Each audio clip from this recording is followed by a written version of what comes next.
नमस्कार दोस्तों, आज हम एक ऐसी कहानी सुनेंगे जो हमें दुख और उसकी गहराई के बारे में सोचने पर मजबूर कर देगी। यह कहानी हमें सिखाएगी कि दुख जीवन का हिस्सा है और इसे कैसे समझें और इससे कैसे उबरें। आइए इस आध्यात्मिक यात्रा पर चलें। दुख का परिचय। दुख, जिसे हम सभी ने कभी न कभी अनुभव किया है, वह एक ऐसी भावना है जो हमें हमारे जीवन के कठिन क्षणों में घेर लेती है। यह हमें कमजोर महसूस कराता है, लेकिन साथ ही यह हमें मजबूत बनने का अवसर भी देता है। राजा की कहानी। एक बार की बात है, एक राजा था जो बहुत ही दुखी था।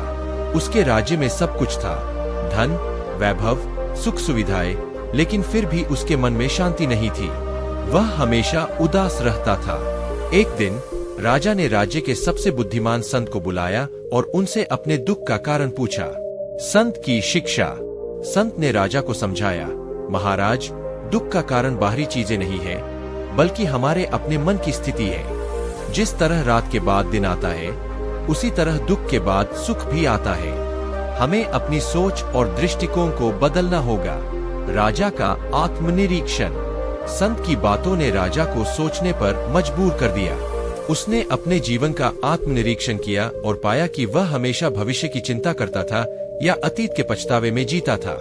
उसने संत की सलाह मानकर वर्तमान में जीने की कोशिश शुरू की। ध्यान और शांति। राजा ने ध्यान और योग को अपने जीवन में शामिल किया। उसने पाया कि जब वह अपने मन को शांत करता है और ध्यान करता है, तो उसकी उदासी कम हो जाती है। धीरे धीरे राजा ने अपने दुख पर काबू पा लिया और अपने जीवन में शांति और संतोष पाया।